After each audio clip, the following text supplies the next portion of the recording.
Sample question paper. Created by Couture Foundation. On ICSE's professional program. Group 2 elective paper 7.4. Banking and Insurance Laws and Practice. Lesson 23. Inspection, Investigation, Penalty and Appellate Procedure. Banking and Insurance Laws and Practice. Lesson 23. Inspection, Investigation, Penalty and Appellate Procedure.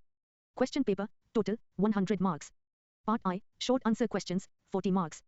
Answer in 2-3 sentences each. Each question carries 4 marks. Q1. What is meant by inspection in the insurance sector? Answer. Inspection refers to the systematic examination of the books, records, and operations of insurance companies by regulatory authorities like IRDAI. Its purpose is to ensure compliance with regulations, assess financial soundness, and verify proper functioning. Q2. Define investigation and state its purpose in insurance regulation. Answer. Investigation involves a detailed inquiry into specific allegations of misconduct, fraud, or irregularities in the insurance sector. Its purpose is to uncover wrongdoing, gather evidence, and protect policyholders' interests. Q3. What powers are given to IRDAI under Section 33 of the Insurance Act, 1938? Answer. Under Section 33, IRDAI has the power to appoint an investigating authority to examine the affairs of insurers. It can demand documents, examine officers under oath, and order inspections or further actions based on the findings. Q4. What are the key functions of the Supervision Department of IRDAI? Answer. The Supervision Department conducts inspections, forms inspection teams, and collects necessary information from insurers. It also prepares inspection reports and forwards them to the Enforcement Department for further action. Q5. State the penalties under Section 102 for non-compliance with the Insurance Act. Answer. Section 102 provides that failure to submit required documents, comply with directions, or maintain solvency margin may result in penalties. The penalty may extend up to 5 rupees lakh for each failure and may include fines. Q6. What is meant by solvency margin and why is it important? Answer. Solvency margin is the minimum excess of assets over liabilities that an insurer must maintain. It is important to ensure the insurer's financial stability and ability to meet policyholder claims. Q7. Explain the concept of appellate procedure. Answer. Appellate procedure refers to the legal process through which an aggrieved party can challenge a decision of a regulatory authority. It ensures fairness, transparency, and an opportunity for review by a higher authority. Q8. What is the role of the Securities Appellate Tribunal, SAT? Answer. SAT is a statutory body that hears appeals against orders passed by regulatory authorities like IRDAI. It has the power to confirm, modify, or set aside such orders after hearing the parties. Q9. What is meant by cognizance of offence under the Insurance Act? Answer. Cognizance of offence means the legal recognition and initiation of proceedings by a court regarding an offence. Under the Act, only specified courts and authorized complaints can initiate such proceedings. Q10. Explain the power of the court to grant relief under Section 108. Answer. Section 108 allows the court to grant relief to a person liable for negligence or breach if they acted honestly and reasonably. The court may relieve them wholly or partly from liability based on circumstances. Part 2. Essay-type questions, 40 marks. Answer any 5 questions. Each question carries 8 marks. Q1. Explain the powers of inspection and investigation vested in IRDAI and their significance in ensuring compliance. Answer. The Insurance Regulatory and Development Authority of India, IRDAI, is empowered with extensive powers of inspection and investigation under the Insurance Act, 1938, particularly Section 33. These powers enable the authority to ensure that insurers and intermediaries operate within the regulatory framework. IRDAI can appoint an investigating authority to examine the affairs of any insurer, including its books of accounts, records, and operational activities. The investigating officer has the authority to call for documents, examine managerial personnel under oath, and even employ auditors or actuaries to assist in the investigation. Additionally, IRDAI can order inspections of insurers to verify compliance with statutory provisions and regulatory directions. It can also require insurers to take corrective actions, cancel registration, or initiate winding up proceedings based on the findings. The authority may publish investigation reports after giving the insurer an opportunity to present its case. These powers are significant as they promote transparency, accountability, and discipline within the insurance sector. They help detect fraud, irregularities, and non-compliance at an early stage. Ultimately, such regulatory oversight ensures protection of policyholders' interests, strengthens market stability, and fosters a culture of compliance and good governance in the insurance industry. Q2. Discuss the process and importance of inspection of insurance companies by regulatory authorities. Answer. Inspection is a systematic process undertaken by regulatory authorities like IRDAI to evaluate the functioning and compliance status of insurance companies. The process begins with the formulation of an annual inspection plan by the Supervision Department. Inspection teams are constituted, and necessary information is called from the concerned insurer prior to the inspection. During the inspection, officials conduct a thorough examination of books of accounts, records, operational procedures, and compliance with regulations. The objective is to verify financial soundness, adherence to legal provisions, and risk management practices. After the inspection, a detailed report is prepared and shared with the insurer for their response. This report, along with the insurer's reply, is then forwarded to the Enforcement Department for further action if required. The importance of inspection lies in its role as a preventive and corrective mechanism. It helps in identifying weaknesses, irregularities, or violations at an early stage. Inspections ensure that insurers maintain transparency, comply with solvency requirements, and follow regulatory guidelines. This not only protects policyholders but also enhances the credibility and stability of the insurance sector. Moreover, regular inspections promote better governance and encourage insurers to adopt best industry practices. Q3. Explain the provisions relating to penalties under the Insurance Act, 1938 and their role as deterrents. Answer. The Insurance Act, 1938 provides for penalties under Section 102 to address non-compliance and violations by insurers or other entities. This section specifies that if any person fails to furnish required documents, statements, accounts, or reports to the authority, or fails to comply with directions issued by it, they shall be liable for penalties. Similarly, failure to maintain the prescribed solvency margin or comply with directions related to insurance treaties also attracts penalties. The penalty imposed may extend up to 5 rupees lakh for each instance of failure and may include fines. These provisions are designed to ensure that insurers strictly adhere to regulatory requirements and maintain financial discipline. The penalties vary depending on the nature and severity of the violation. The role of these penalties as deterrents is crucial. They discourage insurers from engaging in negligent or non-compliant behavior by imposing financial consequences. Penalties reinforce accountability and compel insurers to follow regulatory norms diligently. They also serve as corrective measures, prompting organizations to rectify deficiencies and avoid future violations. Ultimately, such provisions help maintain order, protect policyholders' interests, and uphold the integrity and stability of the insurance industry. Q4. Describe the structure, powers, and functions of the Securities Appellate Tribunal, SAT. Answer. The Securities Appellate Tribunal, SAT, is a statutory body established under Section 15K of the SABI Act, 1992, and it also hears appeals against orders passed by IRDAI and other regulatory authorities. The tribunal consists of a presiding officer, judicial members, and technical members. The presiding officer is typically a sitting or retired judge of the Supreme Court or Chief Justice of a High Court, while members are appointed based on legal and technical expertise in financial sectors. The tenure of members is generally 5 years, subject to age limits. SAT possesses powers similar to those of a civil court. It can summon individuals, enforce attendance, require the production of documents, receive evidence on affidavits, and issue commissions for examination. It also has the authority to dismiss applications, set aside ex parte orders, and pass interim orders when necessary. The primary function of SAT is to hear and dispose of appeals against orders of regulatory authorities like IRDAI. It ensures that affected parties are given an opportunity to be heard before decisions are made. SAT may confirm, modify, or set aside the orders appealed against. It plays a crucial role in maintaining accountability and fairness in the regulatory framework. Additionally, SAT is expected to dispose of appeals within 6 months, ensuring timely justice and reducing delays in regulatory dispute resolution. Q5. Explain the procedure for filing an appeal before SAT, including time limits and documentation requirements. Answer. The procedure for filing an appeal before the Securities Appellate Tribunal, SAT, is clearly defined to ensure fairness and efficiency. Any person aggrieved by an order of a regulatory authority such as IRDAI may file an appeal before SAT within 45 days from the date of receiving the order. However, SAT may allow a delayed appeal if sufficient cause for the delay is shown. The appeal must be filed in the prescribed form along with the required fees and submitted in multiple copies, typically in the form of a memorandum of appeal. The memorandum should clearly state the grounds of appeal in a concise manner without unnecessary arguments. It must be accompanied by copies of the order being appealed, including at least one certified copy. If the appellant is represented by an authorized representative, proof of authorization and consent must also be attached. The appeal is submitted to the registry, where it is scrutinized by the registrar. If defects are found, the appellant is given an opportunity to rectify them. Once accepted, the appeal is registered and a hearing date is notified to the parties. The respondent is required to file a reply within a stipulated time, usually 1 month. This structured procedure ensures that appeals are processed systematically, maintaining procedural discipline and ensuring that justice is delivered efficiently. Q6. Discuss the role of appellate mechanisms in ensuring fairness and transparency in regulatory actions. Answer. Appellate mechanisms play a vital role in maintaining fairness and transparency in regulatory systems. They provide an opportunity for individuals or entities aggrieved by decisions of regulatory authorities to seek review before an independent body such as the Securities Appellate Tribunal, SAT. This ensures that decisions are not arbitrary and are subject to scrutiny. The appellate process allows for a re-examination of facts, evidence, and legal interpretations. It ensures that principles of natural justice, such as the right to be heard and the right to a fair trial, are upheld. By giving parties an opportunity to present their case, appellate mechanisms enhance confidence in the regulatory framework. Additionally, appellate bodies like SAT have the authority to confirm, modify, or set aside decisions of regulatory authorities. This acts as a check on misuse or overreach of regulatory powers. The requirement to follow proper procedures and provide reasoned decisions further promotes transparency. Moreover, the availability of further appeal to higher courts, such as the Supreme Court on questions of law, strengthens the system of accountability. Overall, appellate mechanisms ensure that regulatory actions are fair, justified, and consistent with legal principles, thereby protecting stakeholders' rights and maintaining trust in the insurance sector. Part 3. Case Study, 20 marks.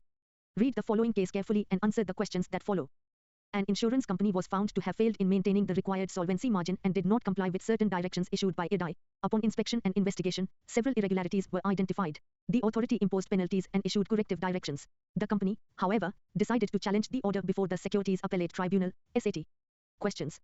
Q1. What are the possible violations committed by the insurance company in this case?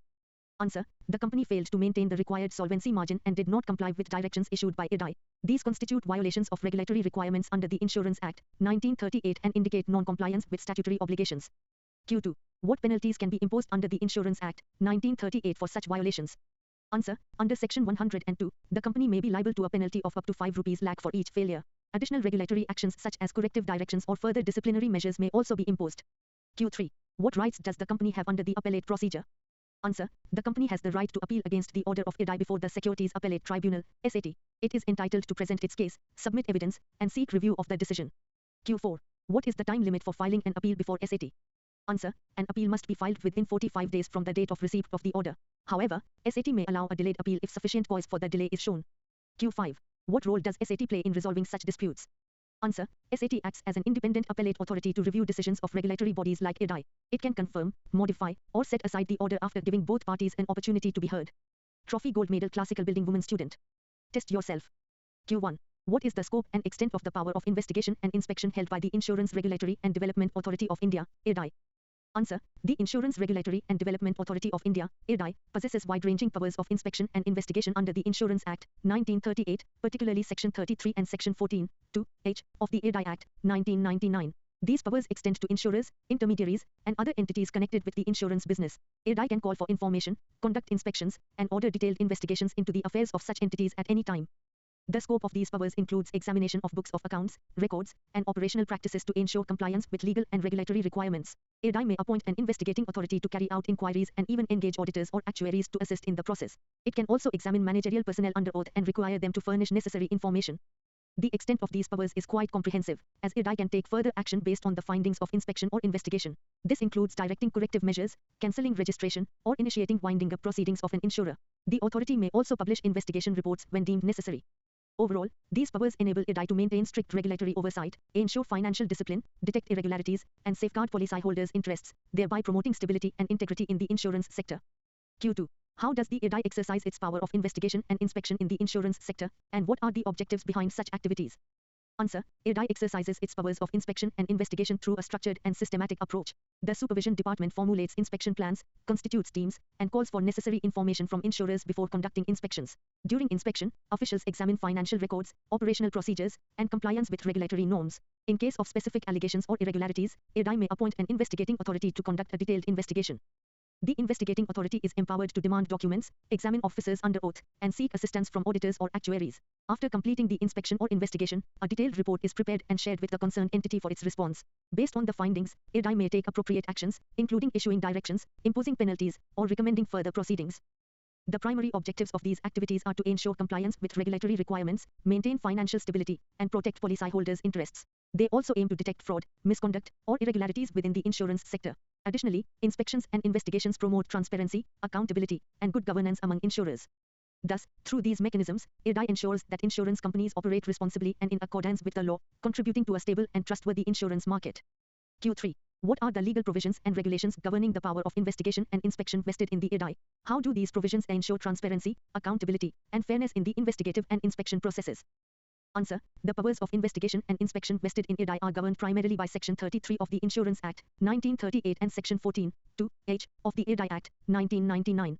These provisions authorize the authority to call for information, conduct inspections, and appoint investigating authorities to examine the affairs of insurers and intermediaries. The law also permits the use of auditors or actuaries to assist in investigations. These legal provisions incorporate safeguards to ensure transparency and fairness. For instance, insurers are given an opportunity to present their explanations or representations after the inspection or investigation report is prepared. The investigating authority is required to follow due process, including proper documentation and examination of evidence. Additionally, the authority may specify the manner in which records should be maintained, ensuring uniformity and clarity. The requirement for written orders, structured procedures, and documentation promotes accountability in the investigative process. The possibility of publishing reports further enhances transparency. Moreover, the availability of appellate mechanisms, such as appeal to the Securities Appellate Tribunal, SAT, ensures that affected parties can challenge decisions. Thus, the legal framework not only empowers IRDAI but also balances its authority with procedural fairness, ensuring that investigations are conducted in a just, transparent, and accountable manner. Q4. What remedies or penalties does the IRDAI have at its disposal in cases where misconduct, non-compliance, or irregularities are identified through investigations or inspections? Answer. IRDAI has several remedies and penalties at its disposal when misconduct, non-compliance, or irregularities are identified through inspections or investigations. Under Section 102 of the Insurance Act, 1938, failure to comply with statutory requirements, such as furnishing documents, following directions, or maintaining solvency margin, can result in penalties of up to 5 rupees lakh for each violation. In addition to monetary penalties, IRDAI may direct the insurer to take corrective actions to rectify deficiencies. Depending on the severity of the violation, the authority may cancel the registration of the insurer or even direct that winding up proceedings be initiated. These measures ensure strict enforcement of regulatory norms. Further, the authority may publish investigation reports to inform stakeholders and promote transparency. The penalties imposed act as deterrents, discouraging insurers from engaging in non-compliant or unethical practices. They also encourage organizations to adopt better governance and risk management practices. Overall, these remedies and penalties serve both punitive and corrective purposes. They help enforce compliance, protect policyholders, and maintain discipline within the insurance industry, thereby ensuring the stability and credibility of the sector. Q5. Are there any procedural safeguards or rights provided to insurance companies or individuals being investigated or inspected by the IRDAI? How does the IRDAI ensure fairness and due process during these activities? Answer: yes, the Insurance Act, 1938 provides several procedural safeguards to ensure fairness and due process during inspection and investigation by IRDAI. One key safeguard is that insurers are given an opportunity to make representations after the inspection or investigation report is prepared. This ensures that decisions are not taken unilaterally without hearing the affected party. Further, the investigating authority is required to follow a structured and lawful process, including proper collection of evidence, examination of officers under oath, and documentation of findings.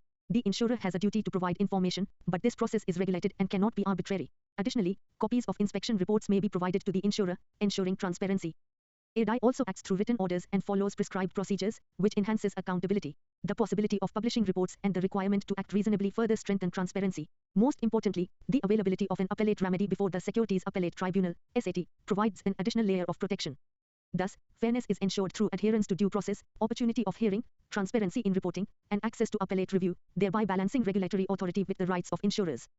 Q6. What is the process and procedure for filing an appeal to the Securities Appellate Tribunal, SAT, in India, and what are the prerequisites or conditions that need to be met for initiating such an appeal? Answer: the process of filing an appeal before the Securities Appellate Tribunal, SAT, is governed by prescribed rules and procedures. Any person aggrieved by an order of a regulatory authority such as IRDAI may file an appeal before SAT within 45 days from the date of receipt of the order. However, SAT may allow a delayed appeal if sufficient cause for delay is demonstrated.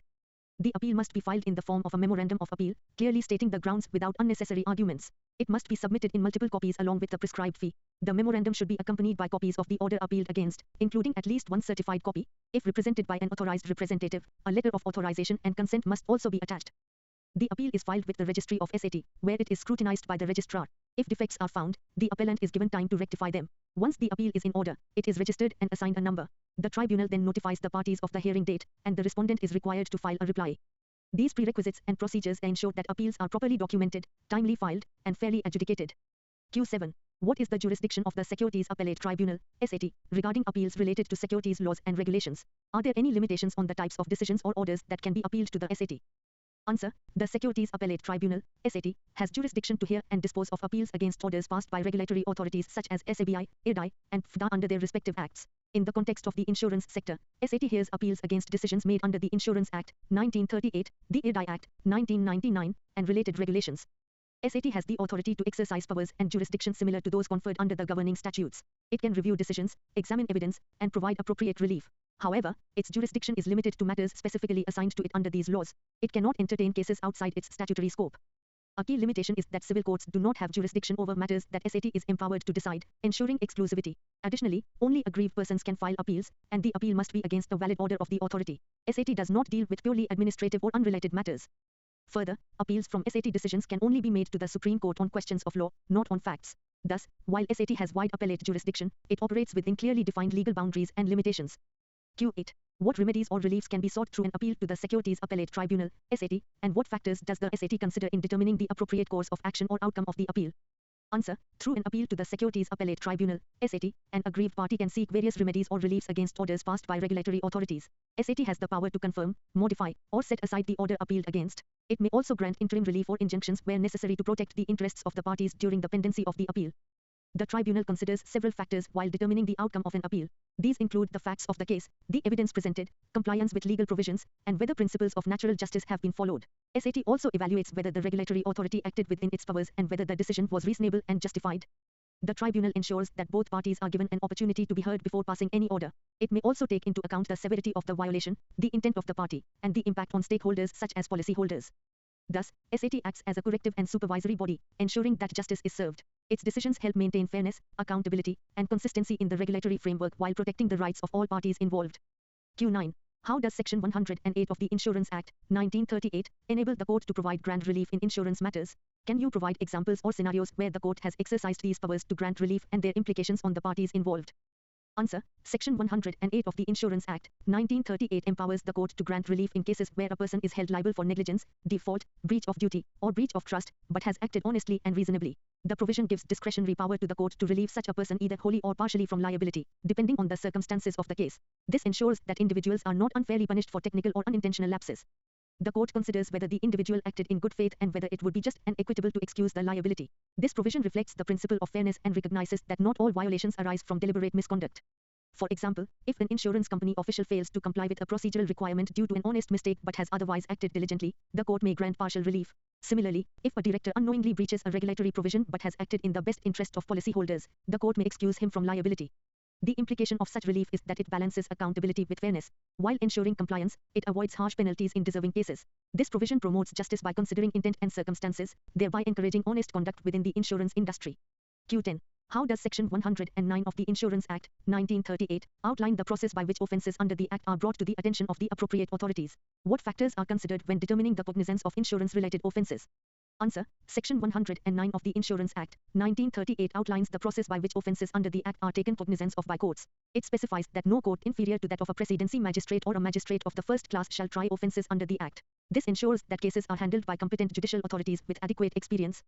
Further, for certain offences, such as those under specific provisions of the Act, the court can take cognizance only upon a written complaint made by an officer of the central government authorized by the authority, IRDAI. This requirement prevents frivolous or unauthorized complaints and ensures that only genuine cases are brought before the court.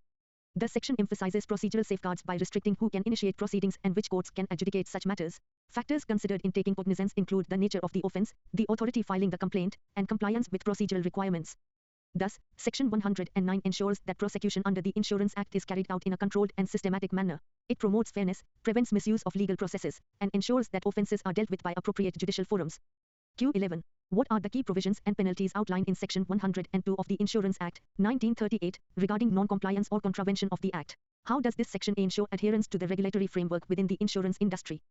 Answer. Section 102 of the Insurance Act, 1938 lays down the penalties for non-compliance or contravention of the Act. It applies to persons who fail to furnish required documents, statements, accounts, or reports to the authority, or who fail to comply with directions issued by the authority. It also covers failure to maintain the prescribed solvency margin and non-compliance with directions related to insurance treaties. Under this section, such failures attract a penalty that may extend up to 5 rupees lakh for each instance of non-compliance. The penalty may also include fines, depending on the nature and severity of the violation. The provision ensures that insurers and related entities adhere strictly to regulatory requirements.